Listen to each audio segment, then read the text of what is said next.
আল্লাহ যদি আমাদের বাঁচায় রাখে, প্রাণ খুলে তোমাদের সাথে কথা বলবো, তোমাদের বিভিন্ন প্রশ্নের জবাব দেবো ইনশাআল্লাহ।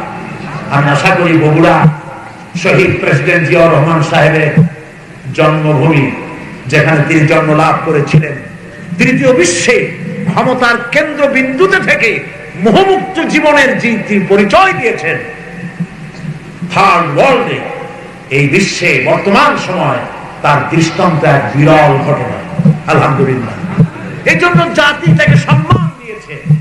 তিনি ইসলামের সম্মান দিয়েছিলেন, তিনি বিসমিল্লাহর মর্যাদা দিয়েছিলেন। আমাদের সংবিধানে বিসমিল্লাহ ছিল না, তিনি বিসমিল্লাহ ঢুকিয়েছেন, ঠিক না? এখানে ধর্মনিরপেক্ষ মতবাদ ছিল, তিনি ধর্মনিরপেক্ষ মতবাদ তুলে দিয়ে আল্লাহর উপর ঈমান এবং অবিচল আস্থার কথা বলেছেন, বহুদলীয় গণতন্ত্রের কথা বলেছেন।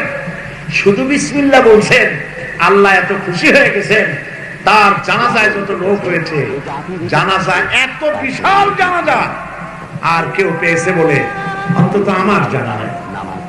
চোখের পানি দিয়ে এইভাবে মানুষকে বিদায় করেছে, মরা মানুষকে, তাও আমি কোনোদিন দেখি নাই। পত্রিকায় হেডিং ছিল, একটি কফিনের পাশে বাংলাদেশ, একটি কফিনের পাশে বাংলাদেশ। মনে হচ্ছিল জিয়ার সাথে দেশের কোটি কোটি জনতা সব তার সাথে কবরে যেতে চায়।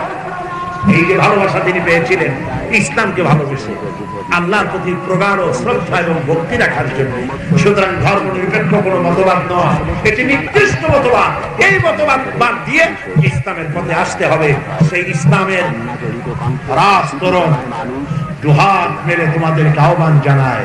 পৃথিবীর সকল মতবাদ দুপায়ে তোলে, এসব আল্লাহর নবীর পতাকা তোলে, ইসলামের পতাকা তোলে।